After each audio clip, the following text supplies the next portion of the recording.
हाँ, तो किसी के मन में पुराने पुराने विचार, पुराने पुराने ख्याल आते रहते हैं, पुराने विचारों में डूबा रहता है, पुराने जो समय निकल गया है भूत में उसकी विकल्पों में डूबा रहता है। आगे कुछ करना है, वो होना है, ये करूँ वो करूँ, आदि आदि में डूबा रहता है, विकल्पों में उलझा रहता है।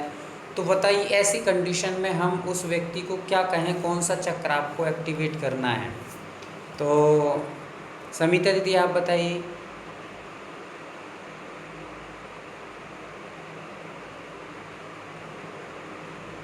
चलिए प्रदीप जी आप बताएंगे। स्वादिष्टान चक्र। स्वादिष्टान चक्र में पुरानी मेमोरीज सेव रहती हैं, इसलिए इस चक्र को क्लीन करना चाहिए, जिससे इस तरह की ये पुरानी मेमोरीज की प्रवृत्तियां खत्म हो और फ्रेश विचार आवे। बहुत सुंदर। तो पुराने विचारों को जो संजो करके रखता है उसका नाम है स्वादिष्टान चक्र। पुरानी जितनी भी स्मृतियां हैं वो सारी कहाँ डूबी रहती हैं, कहाँ पर फंसी रहती हैं, वो रहती हैं स्वादिष्टान चक्र पे। तो पुराने विचारों के ख्यालों में जो डूबते हैं उनको स्वादिष्टान चक्र का आप बोलिए कि आपको यदि ओवर थिंकिंग हो रही है, ओवर थिंकिंग में यदि आप पास्ट और फ्यूचर को लेकर के उलझे हुए हैं तो आपको स्वादिष्टान चक्र को एक्टिवेट कर लेना चाहिए। ठीक है, चलिए आगे आते हैं। मान लीजिए किसी को हार्ट संबंधी कोई प्रॉब्लम है, हार्ट संबंधी बहुत बेचैनी होती है, या किसी का ब्लड कोलेस्ट्रॉल बढ़ता है, या कभी कभी श्वास फंसती है, श्वास को किसी की रोग है, तो उस समय उसको कौन सा चक्र एक्टिवेट करना चाहिए? संजू दीदी आप बताएंगे।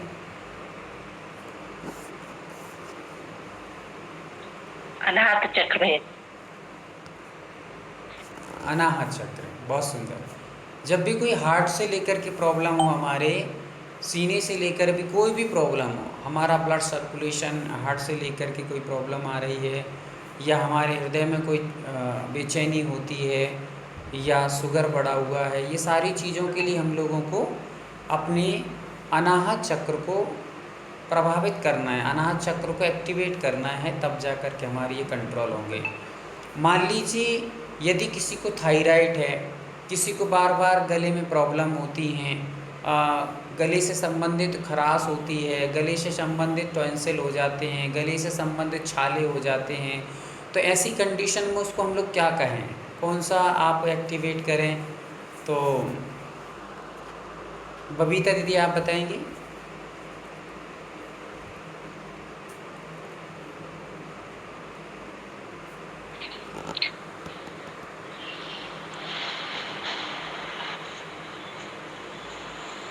गले के लिए विशुद्धि चक्र को बैलेंस करना चाहिए। हाँ, तो आपको विशुद्धि चक्र पर ज़्यादा एक्टिवेट करना चाहिए, आपका गला काम नहीं कर रहा है। हाँ जी भैया जी। चलिए, तो हमें विशुद्धि चक्र, उससे गले से संबंधित कोई भी प्रॉब्लम हुई है उसको, किसी को थायराइड हो गई है, किसी की बहुत ज़्यादा ये गिल्टियाँ निकल जाती जिसको अपन लोग टॉन्सिल बोलते हैं, इत्यादि कोई प्रॉब्लम आई है, तो हम लोगों को उस समय उसको कहिए कि आप हाथ रख कर के दोनों हाथों से ऊर्जा दीजिए और यहाँ पर हाथ रख कर के अपने चक्रों को एक्टिवेट करिए। ऐसे ही आपको एक्टिवेट करना है। आप खुद एक प्रैक्टिकली करके देखें कि आपको यदि पेट में बहुत ज़्यादा दर्द हो रहा हो, कभी बहुत किसी चीज़ को लेकर के प्रॉब्लम हो रही हो, तो अपने दोनों हाथों को आप थोड़ा सा पहले रफ कर लीजिए, और रफ करके रख के हाथों को, दोनों हाथों को दीपक की तरह बनाकर, ये बिल्कुल ऐसे चिपकी हुई होना चाहिए और थोड़ा सा ऐसे बीच में गोल बना हो। इस गोल आकार में आपको नाभि को फंसाना है, और फंसाना मतलब एकदम से अंदर नहीं, गोल गोल रहे और दोनों के बीच में गैप रहेगा। रख कर के फिर आपको नमो लोई सब्ब सावणम, ये छोटा सा जाप कर लीजिए। नमो लोई सब्ब सावणम मतलब साधु परमेष्टि जितने भी हैं उन समस्त साधु परमेष्टि को नमस्कार को लेकर के ये जो आप करेंगे तो कम से कम 27 बार श्वास लेकर के कर लीजिए। फिर आप देखिए कि आपके पेट को क्या स्थिति बनी है। ओनली वन 9 बार पढ़ना है नमो लोई सब्ब सावणम, उसको श्वास लेकर के 21 बार पढ़ लीजिए, 11 बार पढ़ लीजिए, थोड़ा सा 21 बार पढ़ेंगे तब तक तो आपको बहुत कुछ रिलीफ हो जाएगा। सभी लोग पढ़ सकते हैं, क्योंकि सभी समाज में साधु होते हैं, तो हम लोग समस्त साधुओं को नमस्कार कर रहे हैं। और वो साधु परमिष्टि का जो रंग माना गया है वो नीला रंग हमारे पेट के लिए काफ़ी अच्छा रिलैक्स देता है। हमारी यूरिन संबंधी कोई प्रॉब्लम जब कभी आ जाए, जब कभी हमारा एब्डोमिनल काम ना कर रहा हो, हमारा डाइजेशन सिस्टम गड़बड़ा रहा हो, हमारे पेट में बहुत ज़्यादा गैस बन रही है, एसिडिटी बन रही हो, है ना, या मान लीजिए प्रेग्नेंट जो महिलाएं होती हैं, प्रेग्नेंट महिलाएं हैं, तो ऐसी स्थिति में उन लोगों को अपना जो मणिपुर चक्र है, उस मणिपुर चक्र को विशेष रूप से बार बार एक्टिवेट करना चाहिए नमो लो सब्ब सावनम का स्मरण करते हुए। तो काफ़ी अच्छा जो हमारा मतलब जो बच्चा होने वाला है, उस बच्चे को कोई प्रॉब्लम भी होगी तो वो प्रॉब्लम भी आपकी रिमूव हो जाएगी, क्लीन हो जाएगी, और बच्चा बहुत अच्छे से व्यवस्थित तरीके से रहेगा। उसके कान, नाक, आँख, मुँह जो भी होगी वो सब बहुत अच्छे सुंदर तरीके से हष्ट-पुष्ट बालक होगा।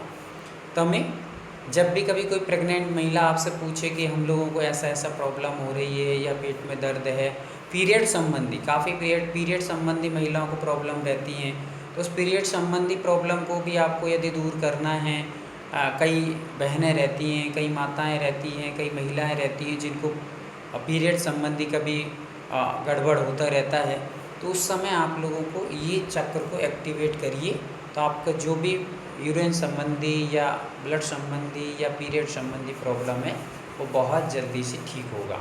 मंत्र का स्मरण करते हुए आप कर सकते हैं इन चीज़ों को। चलिए, तो अपना कितने चक्र हो गए हैं? यदि हमें कमजोरी महसूस होती है तो हमें मूलाधार चक्र पर महसूस कराना है, अपने चक्र को एक्टिवेट करना है। जब कभी हम पुराने ख्यालों में डूबे रहे, स्वादिष्टान चक्र ओवर थिंकिंग के लिए काम करता है।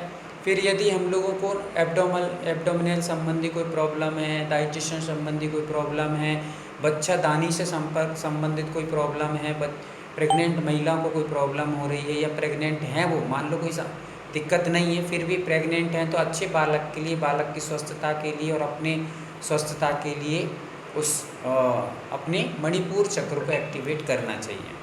फिर हृदय संबंधी कोई प्रॉब्लम हो रही है, श्वास संबंधी कोई प्रॉब्लम हो रही है, श्वास कहाँ से? फेफड़ों से आती है, तो श्वास संबंधी कोई प्रॉब्लम है या बीपी हाई है, बीपी लो है, कोलेस्ट्रॉल है, ये सारी चीज़ों के लिए हमें अपने मणिपुर अनाहत चक्र को एक्टिवेट करना है। गले से संबंधित कोई भी प्रॉब्लम आपको हो रही है, यहाँ तक कि मान लीजिए आपको सर्वाइकल यदि पेन है, तो सर्वाइकल पेन के लिए आपको कौन सा करना पड़ेगा? तो आप लोगों को सर्वाइकल पेन भी यहीं से संबंध अपना रखता है, तो हमें अपने विशुद्धि चक्र को ही ध्यान में रखना है, अपने विशुद्धि चक्र को ध्यान में रखना है। आपको भोजन करने में कोई दिक्कत, आहार नली संबंधी कोई प्रॉब्लम हो गई है, तो उस समय भी आपको अपने थॉट चक्र को ही एक्टिवेट करना है। कभी कभी जैसे बच्चों को कुछ खा लिया बड़ा सा और वो निकल नहीं रहा है, कुछ दिक्कत हो रही है, गले में आपको बहुत ज़्यादा निकलने में दिक्कत हो रही है, तो ऐसी स्थिति में आप अपने हाथों को रखिए थोड़ा सा रब करके, और रब करने के पश्चात आप चाहें तो अपनी एनर्जी को जनरेट करें, या आप ऐसे भी मंत्र के माध्यम से अपने हाथों को दोनों को रखेंगे, ऐसे भी रख सकते हैं या ऐसे भी रख सकते हैं, दोनों तरीके से आप रख सकते हैं। ये दोनों कवर होना चाहिए पूरा, ऐसे भी रख सकते हैं या फिर आप ऐसे भी रख सकते हैं। किस तरीके से आपको पकड़ करके और थोड़ा सा, बहुत तेज़ी से नहीं दबाना, नहीं तो खेल ख़त्म हो जाए, आराम से ही ऐसे रखना है, तो उसको करके एक्टिवेट करना है। चलिए ठीक है, नहीं तो पूरे चक्र एक ही साथ एक्टिवेट हो जाएंगे तो सब सीधा ऊपर ही जाना पड़ेगा। चलिए, इस प्रकार से फिर हमारा आया आज्ञा चक्र। आज्ञा मतलब माइग्रेन संबंधी कोई प्रॉब्लम हमें है, सिर दर्द बहुत होता है, सिर भारी रहता है, तो ऐसी स्थिति में हम लोगों को अपनी आज्ञा चक्र को फोकस करना है। निर्णय शक्ति लेने में हम कमज़ोर हैं, निर्णय नहीं ले पाते हैं कि ये करें कि वो करें, ऐसे संबंध में हम लोगों को आज्ञा चक्र पर फोकस करना चाहिए। फिर उसी के संबंध में प्रेजेंट विचारों को लेकर के हम लोग विचारों में डूबे हैं। जैसे आज किसी ने प्रेजेंटली आपसे कोई गाली दे दी या बुरा शब्द कह दिया, तो उसको लेकर ही डूबे हुए हैं। या प्रेजेंट में आपको मान लो बहुत सम्मान मिल गया, आज के दिन आपको बहुत सम्मान मिल गया, किसी ने आपकी वाह कर दी, तो आप बहुत ज़्यादा फूल रहे हैं, उस समय भी व्यक्ति एक्साइटेड हो जाता है, तो उनको कंट्रोल करने के लिए भी आपको अपने आज्ञा चक्र को मजबूत कर लेना चाहिए। ठीक है। वहीं से लेकर के यदि अपने ये जो आई, कान, आँख, कान, नाक और अपने ये मुंह, ये जो नाक, आँख और कान, ये तीनों के लिए हमें अपने आज्ञा चक्र को ही व्यवस्थित रखना चाहिए। नाक के लिए भी बेहतर है, कान के लिए भी और आँख के लिए भी हमारा आज्ञा चक्र ही काम करेगा। फिर अंतिम जो हमारा है सहस्त्रार चक्र, ये सहस्त्रार चक्र अध्यात्म की ओर ले जाता है। अध्यात्म की ओर मतलब हमें कभी पुण्य कार्य करने में मन नहीं लगता है। पुण्य कार्य, गलत संगति में हम पड़ रहे हैं, हमारे पुण्य करने में मन ही नहीं लगता, मंदिर जाने में मन नहीं लगता, अच्छे काम करने में मन नहीं लगता है, तो आपको आज्ञा चक्र को मजबूत बनाइए। और आज्ञा चक्र मजबूत होगा तो आपका धर्म में अपने आप मन लगने लगेगा, बहुत व्यवस्थित तरीके से आप धर्म करेंगे और बच्चों को भी धर्म में चीज़ में लगा सकेंगे। बच्चे यदि आपकी बात नहीं मानते हैं, बच्चे आपकी तो ओरा तो क्लियर करना ही है, साथ में आप अपने आज्ञा चक्र जो सहस्त्रार चक्र उसको मजबूत रखिए। वो मजबूत रहेगा तो आपके आसपास इर्द गिर्द जहाँ कहीं भी लोग रहते हैं वो आपकी बात को खुद सुनेंगे, एक्सेप्ट करेंगे, सुनने के लिए आतुर रहेंगे और बहुत अच्छे तरीके से आपकी बात को स्वीकार किया जाएगा। ये सारी चीज़ों का आपको ध्यान में रखना है। तो 7 चक्रों के माध्यम से क्या क्या प्रॉब्लम हमारी दूर हो सकती हैं, लोग इस चीज़ को अपन लोगों ने समझा है यहाँ पर। ये पीठ में दर्द है, कमर में दर्द है, उससे क्या करना चाहिए? क्या बोलिए आप? इतने बैठे हैं, पीठ में दर्द है, नीचे रीढ़ की हड्डी के पास में, हाँ, क्या करना चाहिए? देखिए हमारे जो चक्र रहते हैं वो चक्र इस साइड से लेके उस साइड तक रहते हैं, ठीक है ना। ऐसा नहीं है कि अकेले सीने में ही चक्र, ये दोनों आर पार काम करते हैं।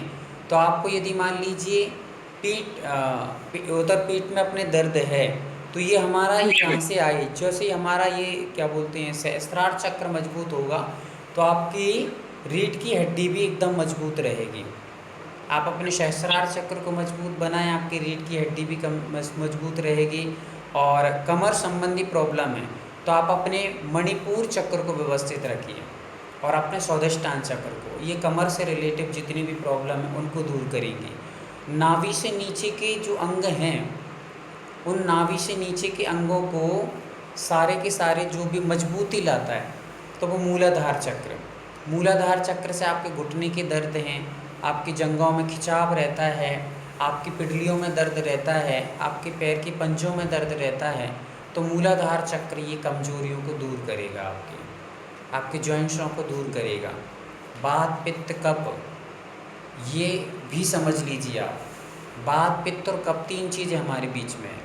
तो वात को कौन कंट्रोल करेगा, पित्त को कौन कंट्रोल करेगा और हमारे क्या बोलते हैं कफ, वात, पित्त और कफ, इन 3 महादोषों में सारे रोग समाहित हैं। ये 3 कंट्रोल होंगे तो सारी की सारी चीज़ें कंट्रोल होंगी। तो आप अपने दिमाग लगा के बताइए कि बात मतलब वायु, तो वायु यदि अनकंट्रोल हो रही है किसी की, बात बहुत ज़्यादा बढ़ी हुई है, गैस बहुत है, तो वात के लिए हम लोग कौन से चक्र को एक्टिवेट रखना चाहिए, आप बता सकते हैं? मणिपुर। हाँ बोलते जाइए। क्या? मणिपुर चक्र। ठीक है, बोल कर के म्यूट करते जाइए, जिसको जो भी लग रहा है वो तुरंत बोलिए और म्यूट कर लीजिए। ये जी अनाहत। अनाहत चक्र, ठीक है। मणिपुर चक्र। मणिपुर चक्र, ठीक है, म्यूट कर लीजिए। अनाहत चक्र भैया। अनाहत चक्र, ठीक है। चलिए, तो आपने कहा अनाहत चक्र, तो अनाहत चक्र क्यों, उसके पीछे क्या रीजन है, रेशु दीदी बताइए। उसका वो वायु तत्व है भैया जी, इसलिए। कौन सा तत्व है? अनाहत चक्र का तत्व वायु है ना, इसलिए। हाँ, देखिए जिनका भी अनम्यूट है म्यूट करेंगे, किसका अनम्यूट है वो म्यूट कर लें अपने। यहाँ पर तत्वों को भी हमें ध्यान में रखना है क्योंकि 5 एलिमेंट्स इन तत्वों में समाये हैं। आपको ग्रुप में आज एक मैसेज भेजा गया है, उसमें चक्रों के रंग भी दिए हैं, वर्ण भी दिए। उन वर्णों में आपको याद होगा, अच्छे से आप लोग एक बार उसको देख लें, किस तत्व का कौन सा, किस चक्र का कौन सा तत्व है। निकालिए आप अपने, यदि आपको ग्रुप में दिखा हो, आपके पास सेव हो वो वाला मैसेज, जो आज पेज भेजे गए हैं वो देखिए उसमें अच्छे से।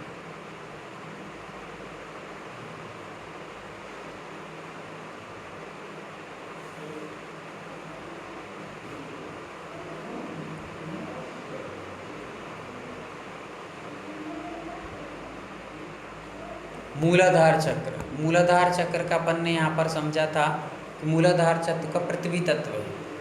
कौन सा है? पृथ्वी तत्व, पृथ्वी तत्व है। फिर उसके बाद दूसरा स्वादिष्टान चक्र, उसका तत्व क्या है?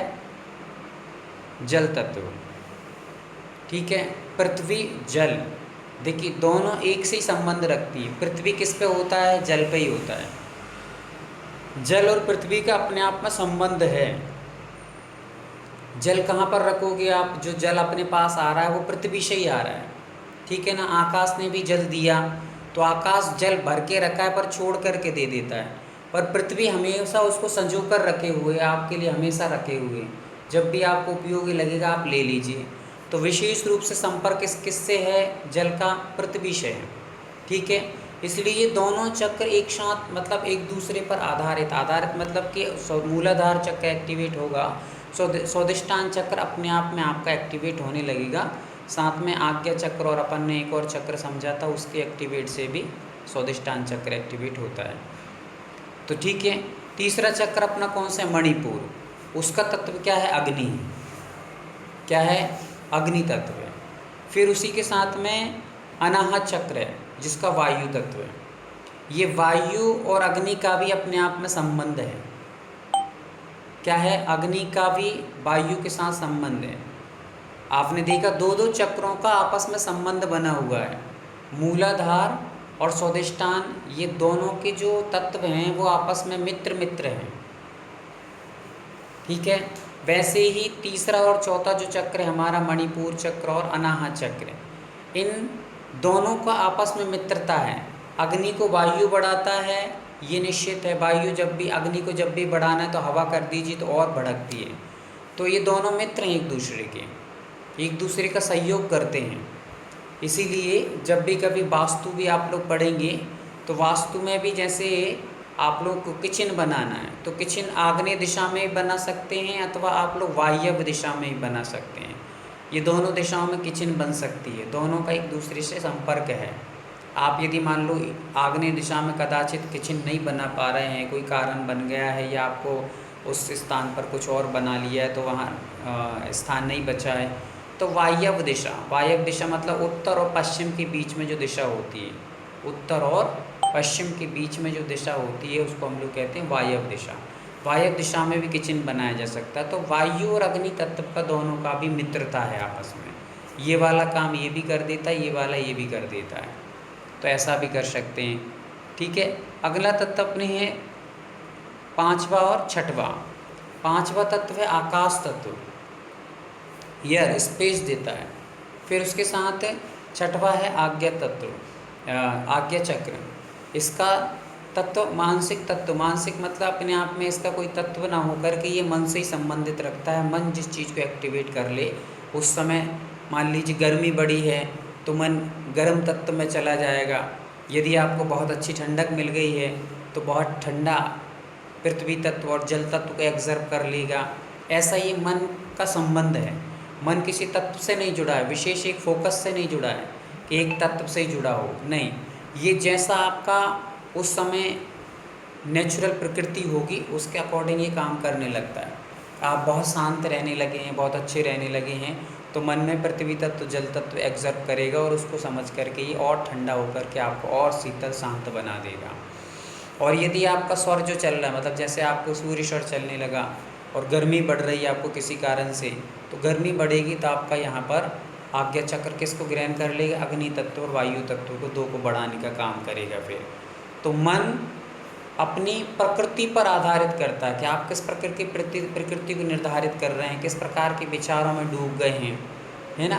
तो उस आधार पे ये मन अपने तत्वों को ग्रहण कर लेता है, वैसा ये ढल जाता है, ठीक है।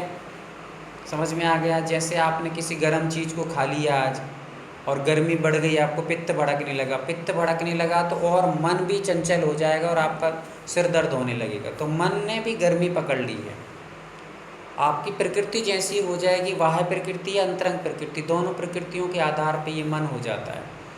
ठीक है, आप बहुत एसी में बैठ गए हैं, एसी चल रही है बहुत अच्छी खासी और ठंडी वातावरण भी हो गया, एसी भी चल रही है, तो आपको ठंडी लगने लगी तो मन भी ये वायु मतलब अग्नि पृथ्वी और जल तत्व के रूप में परिवर्तित हो जाएगा मन अपना। तो जैसा वातावरण बाह्य और अंतरंग का वातावरण बनता है, वैसे हमारा मन उस तत्व को ग्रहण कर लेता है। फिर अगले है अपना सहस्त्रार चक्र। इसका भी कोई तत्व नहीं है, ये शुद्ध तत्व है। शुद्ध मतलब कि ये समस्त तत्वों को छोड़ देता है, अग्नि वायु मिश्र इनको पूरी संतुलित एक साथ होकर के और एकदम शुद्ध प्योर स्थिति यहाँ पर आ जाती है। कहीं भी कोई असंतुलित नहीं रह रहा। सारे तत्व जब संतुलित हो जाते हैं तो यहाँ पर अपने आप एक नई ऊर्जा प्रवाहित होती है।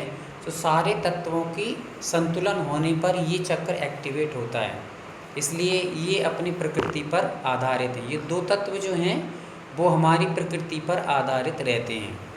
हम जैसे प्रकृति बनाते जाएंगे वैसे ये चक्र हमारे काम करते जाएंगे। ठीक है, विशेषकर तो 5 तत्व 5 चक्रों पर काम करते हैं। आ गए समझ में? 5 चक्र हमारे 5 तत्वों पर काम करते हैं। बाकी हमारे ये 2 चक्र जो हैं वो 2 चक्र अपने मानसिक स्थिति पर, हमारी शारीरिक कंडीशन पर आधारित रहते हैं कि हमारी शारीरिक कंडीशन क्या है, मानसिक स्थिति क्या है, उस पर आधारित रहते हैं। तो 2 तत्वों का मेल आपने समझा। अब यदि मान लीजिए पित्त है किसी को, वात और पित्त कफ, तो यदि किसी को बढ़ रहा है क्या, अग्नि, अग्नि मतलब कि किसी को पित्त वायु भड़क रहा है, तो वायु तत्व को कौन कंट्रोल करेगा? वायु को कंट्रोल करना है तो कौन सा तत्व, कौन से चक्र करेंगे एक्टिवेट होकर के, कौन से वायु को कंट्रोल कर सकते हैं? बताइए।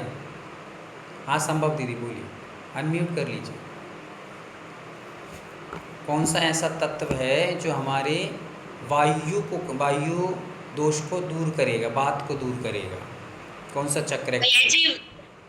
भैया जी दो तत्व मिलाएंगे, अग्नि और वायु, तब तो मणिपुर और अनाहत चक्र को एक्टिवेट करना है। और केवल हमें जैसे वायु को ही और एक भैया जी अनाहत चक्र पर, अनाहत मेन तो भैया जिसमें ये वायु का अनाहत चक्र दिया है। तो अग्नि तत्व और वायु तत्व, ये 2 तत्व जो हैं इनको हम एक्टिवेट कर लेंगे, ये संतुलित हो जाएंगे तो हमारा वात संबंधी प्रॉब्लम खत्म होगी। अग्नि तत्व और वायु तत्व, ये 2 चक्र जो जिससे संबंधित हैं तो उनको लगा लीजिए। और उन 2 चक्रों को यदि हम लोग क्या कर लेते हैं, एक्टिवेट कर लेते हैं, संतुलित कर लेते हैं, तो हमारा वात रोग भी ठीक हो जाएगा। ठीक है, अब अपना अनाहत चक्र या मणिपुर चक्र, मणिपुर चक्र का क्या तत्व है? चीना दीदी बताइए। भैया मणिपुर चक्र का तत्व है अग्नि। अग्नि तो जो भी स्टमक प्रॉब्लम्स होंगी वो ठीक हो बहुत जाएंगी। अच्छा, तो अग्नि है, ठीक है ना। अग्नि तत्व है, अग्नि क्या करती है, वायु को भड़काती है, मतलब वायु और अग्नि का दोनों को मित्रता है। इसलिए मणिपुर चक्र में हमारी गैस बनती है, एसिडिटी बनती है और भार पैदा होता है, तो उसके कारण नाभि आदि की प्रॉब्लम होती, नाभि खिसकती है। तो इसलिए हमें दोनों चक्रों को, एक तो हमारा अग्नि से संबंधित चक्र जो है उसको भी एक्टिवेट करना है, और साथ में हमारा वायु तत्व वाला कौन सा चक्र है? वायु तत्व किस चक्र का तत्व है? अनाहत चक्र। अनाहत चक्र।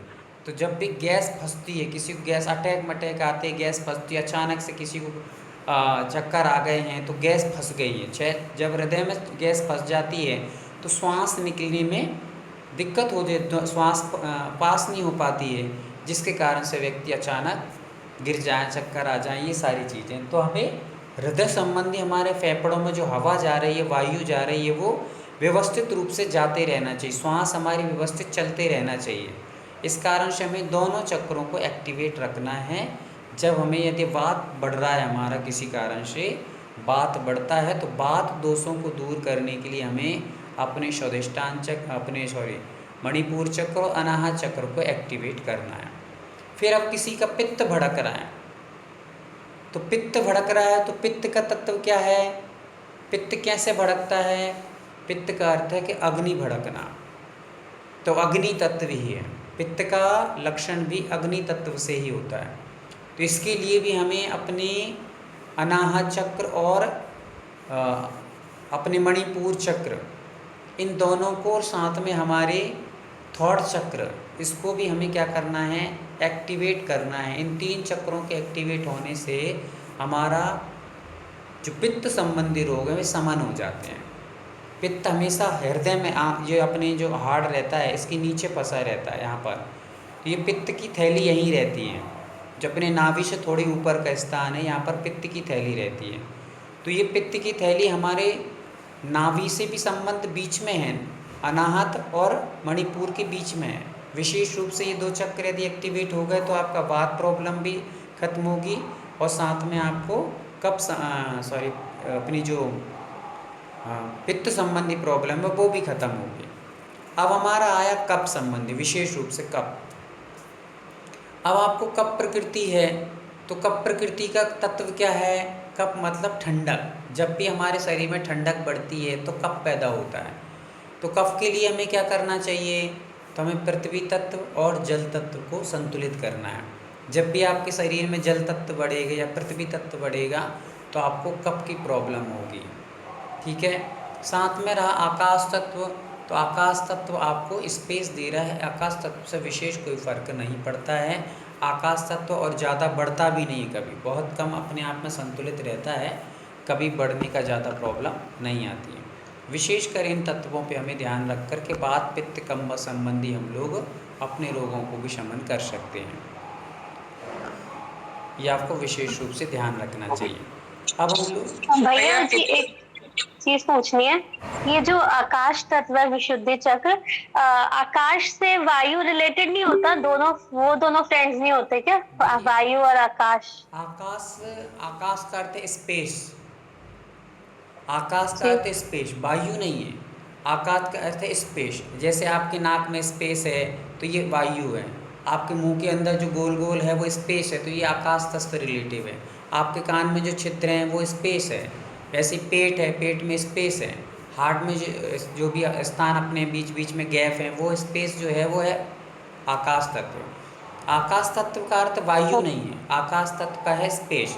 फिर उस स्पेस में वायु भर जाती, वो अलग विषय है कि स्पेस जहाँ जहाँ होता है वहाँ वायु तत्व प्रवेश कर लेता है, वो स्थान बना लेता है। जैसे आपका जॉइंट है तो जॉइंट में भी क्या हो जाती है, बात फंस जाती है, तभी आपका जॉइंट दर्द होते हैं।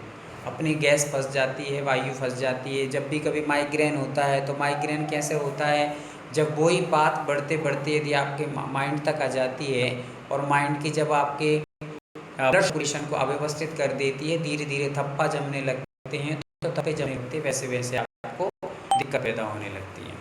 ये माइग्रेन हो जाता है। माइग्रेन से ट्यूमर हो जाते हैं। वही जब थप्पे जमते जाते हैं और वो ब्लड जम जाता है तो वो जम करके माइंड को ख़राब कर देता है और वहाँ की स्थितियाँ सारी डैमेज हो जाती हैं। तो इसी का नाम माइग्रेन ये हो जाता है, ठीक है।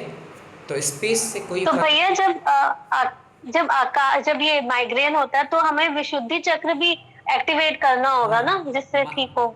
माइंड से संबंधित जो भी प्रॉब्लम है, माइंड से संबंधित जो प्रॉब्लम जनरेट हुई है, देखिए माइंड क्या कह रहा है, माइंड क्या कह रहा है कि आपका जो तत्व बढ़ेगा उस तत्व से हम लोग जुड़ जाएंगे।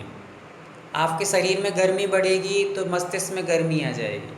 आपके शरीर में यदि ठंडक बढ़ेगी तो माइंड ठंडक को पकड़ लेगा।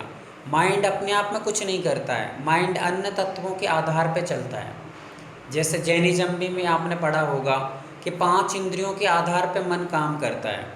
यदि मान लीजिए आपकी आंखें बंद हैं, सामने कौन खड़ा है, कोई व्यक्ति आ गया है, अब आपको पता ही नहीं है तो मन कैसे सोचेगा? मन ये तो सोच रहा कोई है, पर कौन है कौन है। आंखें एक बार देख लेंगी तो मन में छप जाएगा, फिर आप आंखें बंद करके भी उसकी आवाज़ से समझ लेंगे कि ये व्यक्ति खड़ा है। तो पहले आँखों के माध्यम से ही मन में बात जाती है। वैसे ही हमारे पांचों इंद्रियां जो हैं, पांचों हमारे तत्व हैं, उन 5 तत्वों के आधार पर जो संग्रहित हो जाएगा वो माइंड एक्सेप्ट कर लेगा, ग्रहण कर लेगा। तो आपको यदि बात बढ़ा है बहुत ज़्यादा, तो बात फंस गई है तो वो बात में चला गया, मतलब वायु बढ़ गई है, तो बात तत्व से प्रभावित हो गया माइंड, उसी को ग्रहण कर लेगा वो। तो जो तत्व आपके यहाँ बढ़ेगा शरीर में, उस तत्व में वह माइंड एग्जर्व हो जाएगा, उसी को ग्रहण कर लेगा और वैसे ही वो काम करने लगेगा। माइंड अपने आप में कोई तत्व नहीं है, अपने तत्व वहाँ पे कोई तत्व नहीं रहता है। जो 5 तत्व हैं उनको ही वो ग्रहण करके अपने आप को परिवर्तित कर लेता है। चलिए, और किसी कोई जिज्ञासा है? इसको जो थायराइड है, अगर थायराइड है तो विशुद्धि चक्र हम एक्टिवेट करेंगे तो क्या वहाँ का तत्व असंतुलित होता है, इसकी वजह से ऐसा कुछ है? थोड़ी सी आवाज़ थोड़ी सी कम आई, एक बार और प्रयास कीजिए आप। हम अगर थायराइड है तो हम विशुद्धि चक्र को एक्टिवेट करते हैं, तो वहाँ पे आकाश तत्व है, तो वो तत्व असंतुलित होने की वजह से भी कुछ मतलब बीमारियां आ जाती है क्या गले संबंध? हाँ, देखिए, वायु आकाश तत्व तो यहाँ पर है ही, पर आकाश तत्व के साथ साथ में जो मसल्स और भी काम हो रहे हैं आप म्यूट हो भैया जी। हाँ, यहाँ पर आकाश तत्व तो है ही, पर साथ साथ में और जो मसल्स हमारे हैं, आकाश तत्व के साथ साथ जो मसल्स हैं, उन तत्वों को जब हम लोग एक्टिवेट करते हैं चक्र को, तो साथ साथ में सारे मसल्स एक्टिवेट होते हैं वो मंत्रों के माध्यम से। उस मसल्स में जो भी जैसे थायराइड ग्रंथि है वो प्रभावित होगी। अकेले आकाश तत्व ही काम नहीं कर रहा है, हमारे मंत्रों के माध्यम से वहाँ पर जो ऊर्जा जा रही है उससे सारे मसल्स एक्टिवेट होंगे, और वो एक्टिवेट होंगे, ब्लड सर्कुलेशन व्यवस्थित करेंगे, तो हमारा जो भी वहाँ पर प्रॉब्लम जनरेट हुई है वो अपने आप धीरे धीरे क्लोज होगी, दूर होती जाएगी। ऐसे करके करना है, अकेले तत्वों पे ही आधारित तत्व तो करना ही है, तत्व संतुलित करना ही है, साथ साथ में हमें उन सारे मसल्स को भी एक बार एक्टिवेट करते रहना है। अब तत्व यदि व्यवस्थित हैं आपने आपकी किसी की उंगली काट ली, अब आप कहोगे ये तत्व अव्यवस्थित नहीं था इसलिए ये उंगली में वो हो गया, ब्लड निकलता रहता है, ऐसा नहीं है। तत्व के साथ साथ अपने और भी जो अंगोपांग हैं उनको जितनी ऊर्जा की आवश्यकता, वो ऊर्जा भी प्रदान करते रहिएगा। तो हम जब अपने आप को हील करेंगे, अपने थॉट चक्र को, तो थॉट चक्र से साथ साथ जितने भी मसल्स काम कर रहे हैं यहाँ पर, वो सारे मसल्स प्रभावित होंगे, और प्रभावित होंगे तो अपना मतलब जो भी ब्लड सर्कुलेशन व्यवस्थित होगा, वहाँ पर जो भी हार्मोन्स की कमी है वो हार्मोन्स एक्टिवेट होंगे, सारे के सारे सेल्स मजबूत होंगे, जिससे हमारा काम व्यवस्थित होने लगेगा। ठीक है? हाँ, अंतिमा दीदी पूछ। भैया जी मैं पूछूं? हाँ, बोलिए बोलिए। वंदना भैया जी, जैसे ना कोई लेडी है अगर कंसीव नहीं कर पाती है तो हमें कौन से चक्र पर फिर एक्टिवेट करना होगा उनको, और कैसे हीलिंग देना होगा? तो अभी आपको जैसे बताया था कि लेडी संबंधी अधिकतर प्रॉब्लम होती है नाभि से संबंधित। लेडी का सबसे बड़ा संबंध है नाभि से, क्योंकि जब वो बच्चा गर्भ में होता है, एक एग्जाम्पल फॉर मान लीजिए, तो वो अपनी नाभि से ही सारी क्रियाएं करता है, हमारी श्वास ले रहा है, भोजन जा रहा है, इत्यादि हो रहा है, सारी चीज़ें नाभि से संपर्क रखती हैं। तो हमें स्त्री संबंधित जो भी रोग अधिकतर होते हैं वो नाभि से ही जनरेट ज़्यादातर होते हैं। इसलिए आप लोगों को सबसे पहले अपने मणिपुर चक्र को व्यवस्थित रखना चाहिए। मणिपुर चक्र को व्यवस्थित रखने के लिए कुछ आपको काम मैं बता दूं, जैसे कि मान लीजिए आपने भोजन किया, आपने इधर भोजन अपने काम किए, कुछ भी काम किए, भोजन कराया, किसी कराया, और आप लोग अब थके हारे आए हैं और तुरंत बैठे और आपने फटाफट भोजन कर लिया। फटाफट भोजन किया और फिर आप लोग कोई भी झाड़ू लगाने बैठ गए, या मान लीजिए कोई काम करने बैठ गए, कोई बाल्टी उठा ली, कोई चीज़ भारी उठा ली, कोई बर्तन उठा कर रख दिया यहाँ से वहाँ। अब आपको जो भोजन एकदम पेट में जमा हुआ है उस पर आपने दबाव डाल दिया, तो वो सीधे एकदम दबाव पड़ता है उस पर, और दबाव पड़ने के कारण से नाभि बहुत जल्दी खिसक जाती है। नाभि एक बहुत मर्म स्थान है, हमारे शरीर में 107 मर्म स्थान है, जिसमें नाभि भी एक मर्म स्थान है। मर्म मतलब कि जो बहुत जल्दी से असंतुलित हो जाते हैं, बहुत जल्दी से जिनको चोट पहुंच जाती है, बहुत जल्दी से जो किसी चीज़ को ग्रहण करके अपने आप को कमज़ोर और मजबूत बना लेते हैं। इसलिए वो नॉर्मल मर्म स्थान है। आपको भोजन के बाद तुरंत कोई भी चीज़ नहीं करना चाहिए। 5 मिनट, 5-7 मिनट, 10 मिनट कम से कम आराम से बैठ कर के, ऐसा भी नहीं कि मोबाइल में व्हाट्सएप में देख लो कितने मैसेज आ गए हैं, ये भी नहीं करना है। आप तो बड़ा आराम से आंखें बंद करिए और अपने चक्र पर ध्यान दीजिए, अपने आज्ञा चक्र, अपने थॉट चक्र। और मुद्राएं जो बताई हैं आपको, मुद्राएं भी जो मुद्राएं जब बताई हैं वो मुद्रा लगा कर भी आप बैठ सकते हैं। वज्रासन लगा के बैठना है। 2-5 मिनट भोजन के बाद वज्रासन लगा करके बढ़िया गहरी गहरी सांसें भरते हुए थोड़ा सा एक आध जाप कर लो, जो भी मंत्र आपको अच्छा लगता है। ओम कर लीजिए, ओम नमः कर लीजिए, ओम नमः शिद्धिभ्य कर लीजिए, जो भी मंत्र आपको अच्छा लगे वैसा कर लीजिए। नाभि से संबंध नमो शब्द श्रावणम कर लीजिए। तो कोई भी अपना समय किसी चीज़ में बहुत ज़्यादा जहाँ ताकत लगाना पड़ रही है वैसा मत करिए। आपको सहजता से आराम से बैठ के करिए। 5 से 10 मिनट इतना रिलीव करिए, उसके बाद आप काम करना प्रारंभ करिए। लगातार काम करने से दिक्कत हो जाती है। भोजन तुरंत किया तो तुरंत के बाद कुछ भी करना नहीं है। वैसे तो आजकल कुछ करना नहीं रहता, सीधा सब बाइयाँ आती कर लेती हैं, पर फिर भी आप लोग यदि नहीं भी करते तो भी दिक्कत है, और करते हैं तो भी दिक्कत है। आप नहीं करेंगे, खा के सीधे बैठे ही रहे और बढ़िया पाँव पसारे और टीवी चलाई, मोबाइल चलाए, चालू हो गए, तो वो भी आपके लिए खतरनाक है ना। ये सारी चीज़ों से ही बचना है। चलिए, और कोई जिज्ञासा हो तो पूछें, आगे बढ़ते हैं, नहीं तो अपन लोग। वंदना भैया जी, हाँ, नींद अगर बहुत आती है तो क्या करना चाहिए? नींद नींद बहुत है? आती है। अच्छा, नींद बहुत आती है तो जिसको नहीं आती उसको थोड़ा सा फॉरवर्ड कर दीजिए, थोड़ा सा उसको दे दीजिए तो अच्छा रहेगा। एक दूसरे का परस्पर में व्यवहार अच्छा रहता है। जिसको नहीं आती उसको थोड़ा सा ट्रांसफ़र कर दीजिए। नींद यदि बहुत अधिक आती है तो आपके अंदर वायु तत्व बढ़ा हुआ है। वायु तत्व जब बढ़ जाता है तो नींद बहुत आती है, आलस बहुत आता है, प्रमाद बहुत चढ़ा रहता है। उसको दूर करने के लिए हमें अपने वायु तत्व को कंट्रोल करना है। वायु तत्व कंट्रोल करने के लिए आपको ये मुद्रा देख लीजिए। आप ये मुद्रा आप देख रहे हैं, वायु वाली ये उंगली है।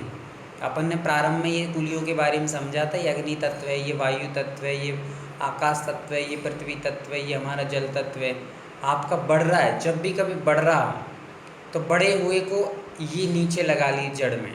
जो भी तत्व बढ़ रहा है उसको आप अंगूठे की जड़ में लगाएंगे तो वो अपने आप में कम हो जाएगा, कम करने के लिए। ठीक है, जल तत्व बड़ा है, जल तत्व को अंगूठे के जड़ में लगा दीजिए, बेश पे लगा दीजिए, वहाँ की तीत को सीधे रखिए तो आपका जल तत्व कम हो जाएगा। आपकी पृथ्वी तत्व बड़ा है तो आप अंगूठे की जड़ से लगाइए, पृथ्वी तत्व कम हो जाएगा। आकाश तत्व बड़ा है, उसको जड़ में लगाइए अंगूठे की तो वो कम हो जाएगा। वायु बड़ी है तो वायु को लगाइए। यदि लेवल पे लाना है तो ये लगाइए, और कम करना है, बहुत ज़्यादा ही बढ़ रहा है उसको कम करना, तुरंत कंट्रोल करना, तो ये मुद्रा लगाइए। ये मुद्राएं और बहुत सारी चीज़ें चौथे लेवल में बताई। तो ये चीज जिनको नींद नहीं आती है उसके लिए कौन सी मुद्रा लगानी? जो मंजाली दीदी से थोड़ा सा ले लीजिए, आने लगेगी नींद, कोई दिक्कत नहीं है। थोड़ा सा आपस में परस्पर में थोड़ा उपकार करना सीखो एक दूसरे का, अच्छा रहेगा। नींद नहीं आती है तो आप ये ज्ञान मुद्रा लगाइए। ये दिख रही ना आपको, ज्ञान मुद्रा अधिक से अधिक समय तक लगाइए। गहरी सांस लेकर के आप लोग अपने आज्ञा चक्र पर ध्यान दीजिए। जो आज्ञा चक्र आपका है, पूरी गहरी सांस लेते आज्ञा चक्र पर ओम का ध्यान करते हुए और बढ़िया आराम से लेट जाइए। लेट कर भी आप कर सकते हैं। और गहरी श्वास और आज्ञा चक्र, गहरी श्वास और आज्ञा चक्र, गहरी श्वास आज्ञा चक्र, गहरी श्वास आज्ञा चक्र, ये आप करिएगा, बहुत अच्छा रहेगा। एक और आपको, ये जो अपना अंगूठा है, जिनको नींद नहीं आती, अंगुष्ठ हमारा, इस अंगुष्ठों में आप मेथी जो घर में रहती है, 3 दाने इस साइड 3 दाने इस साइड लगाइए टेप से। जो अपना वाइट कलर का टेप आता है उसको थोड़ा सा राउंड कर लीजिए और 15 मिनट बंदे रहने दीजिए। आपको अपने आप झपकियाँ आने लगेंगी, नींद आ जाएगी, नो टेंशन। तो ये कार्य भी कर सकते हैं, ये भी आपके लिए नींद के लिए अच्छा उपाय है। चलिए, तो ये सारी चीज़ें जो होती हैं मतलब कुछ चीज़ें रहती हैं जो अपनी। भैया जी, हाँ, जो लंबे उपवास वगैरह करते हैं तो उनको एनर्जी देने के लिए क्या करना चाहिए? हाँ, देखिए अपन यहाँ पर जो विषय चल रहा है उस विषय से थोड़ा सा अब अपन लोग दूर दूर जाने लगे हैं, विषय से विषयांतर होने लगे हैं। तो काफ़ी चीज़ें जो रहती हैं वो चौथे लेवल में, जिसको हम मास्टर लेवल कहते हैं, ग्रैंड मास्टर की जो डिग्री रहती है, जिससे आप लोग कर लेंगे तो आप कहीं भी एक अपना वो भी क्लिनिक जैसा खोल कर भी आप इसको कार्य कर सकते हैं। पर जिसने ग्रैंड मास्टर नहीं किया है वो क्लिनिक नहीं खोल सकता है, उसके पास इस सर्टिफिकेट नहीं है तो आपको कोई भी आकर के कुछ भी कह सकता है कि आप किस आधार पे करा रहे हैं। इसलिए जब ग्रैंड मास्टर आप लोग कर लेते हैं वो चौथे लेवल में आता है, उसमें सौर विज्ञान भी बताया जाता है, आपको कुछ हस्तमुद्राएँ भी बताई जाती हैं। तो आप सामने वाला जो रोगी आपके पास आया उसको किसी न किसी प्रकार से आपको व्यवस्थित करना है, तो ये ग्रैंड मास्टर के साथ में होता है। तो वो जब होगा तो अपन लोग सीखेंगे। फ़िलहाल में तो आपने काफ़ी कुछ अच्छा समझ लिया है, और 2-3 चीज़ें रह गई हैं, वो कल की क्लास में या आज रात को यदि संभव हुआ, आज रात को संभव हो सकता है, कहीं बाहर नहीं जा रहा हूँ मैं, तो आज रात को संभव हुआ तो हम लोग सब बैठेंगे, आप लोग जुड़ने का प्रयास कीजिए। 2-3 चीज़ें विशेष रह गई हैं। एक हम लोग वो सर्जरी होती हैं, उन सर्जरियों के माध्यम से ऑपरेशन किए जाते हैं। तो ऑपरेशन कैसे की जाते हैं वो हम लोग मान लीजिए अपनी ही मेमोरी से और अपनी रेखी के माध्यम से सामने वाले की स्टोन हो गया, किसी को क्या बोलते स्टोन को, पथरी हो गई किसी के पेट में, तो वो पथरी को भी आप दूर कर सकते हैं। किसी का कोई भी जो ऑपरेशन होते हैं वो भी सक्सेस होते हैं इससे। तो वो कुछ चीज़ें रहती हैं वो अपन लोग आज रात के सत्रों में समझेंगे, इसलिए उसको साइकिक सर्जरी कहते हैं, साइकिक सर्जरी, वो अपन लोग कल आज शाम को समझेंगे। अभी तो लगभग टाइम हो चुका है, तो साइकिक सर्जरी समझेंगे। और एक और सिंबल जिसको कि मास्टर सिंबल कहा जाता है, जो कि सबसे पावरफुल सिंबल कहलाता है। जब भी कोई एनर्जी बहुत ज़्यादा सीरियस केस होता है, सीरियस केस में उस मास्टर सिंबल का ही उपयोग होता है। मास्टर सिंबल है उसको, पर उसका नाम क्या है तो डाइकोम्यू, ये डाइकोम्यू नाम से वो सिंबल जाना जाता है। आज क्या है कि थोड़ी सी वो दीदी अपनी रेणु दीदी को थोड़ा सा कुछ अनुकूलता नहीं है, इसलिए शेयर करने में थोड़ा दिक्कत हो रहा है, इसलिए नहीं तो आज ही पढ़ लेते अपन डाइकोम्यू भी, पर वो शेयर नहीं कर पा रहे हैं, उनको कोई दिक्कत प्रॉब्लम आई है, जो भी है घर से संबंधित या कुछ आज उनका जो भी कुछ फंक्शन वगैरह होगा उसके कारण से आज वो नहीं है। अन्यथा वो यहाँ पर शेयर कर दी थी तो आप देख लेते और देख लेते तो अपन उसके बारे में समझ सकते थे। डाइकोम्यू ये सबसे सीरियस केसों में काम आता है। जब बहुत ज़्यादा सीरियस केस हो तो इस सिंबल को लेकर लगा करके हम लोग 3 प्रकार से उसका उपयोग होता है, वो अपन समझेंगे। थर्ड आई से भी होता है, अपने चक्रों के हाथों से भी होता है, और सामने वाले की चेहरे को देख करके उसके चेहरे पर बना कर भी होता है। तो वो दूसरे के लिए होता है, अपने लिए तो बहुत कम होता है। दूसरे की सीरियस केस हमारे सामने आ गया, तुरंत उसको ब्लड निकल रहा है बहुत सारा, तो हम लोग उस सर्जरी उस चीज़ से अपन लोग उसको हील कर सकते हैं। किसी की बहुत तेज़ श्वास चल रही है, तेज़ी से श्वास चल रही है, तो उसको हम हील कर सकते हैं। तो ये एक डाइकोम्यू करके सिंबल हम लोग रात्रि के बेला में लगभग समझने का प्रयास करेंगे। आज के लिए इतना पर्याप्त है। आप लोग पूरी की पूरी वीडियो को समझते जाइए। हाँ पूछिए। वो ये आवाज से डरता है तो उसको कोई कौन सा चक्र एक्टिवेट करना है, ऐसे डॉल्बी फटाके वगैरह से? क्या बोलूं, किसको? बड़े बड़े आवाज से डरता है तो? बच्चा आवाज से डरता है? फटाके डॉल्बी वगैरह। हाँ, तो वही उसका ओरा बहुत कमज़ोर है दीदी। उसका ओरा यदि कमज़ोर है ना तो डर बहुत लगता होगा। सबसे पहले तो आप भी उसका ओरा क्लीन कर सकते हैं।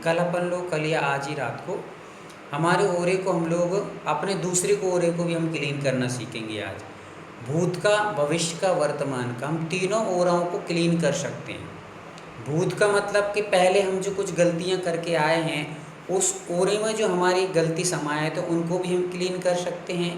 भविष्य के ओरे को भी क्लीन करके हम लोग अपने दूसरे व्यक्ति को अपने स्टेज तक पहुंचा सकते हैं।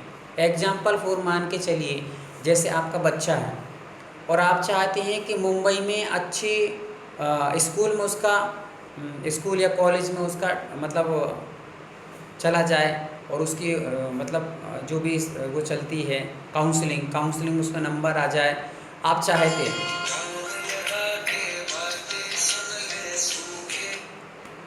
तो काउंसलिंग के लिए 1 मिनट में दूसरी क्लास चालू हो गई है, उसको थोड़ा वो कर देता हूँ।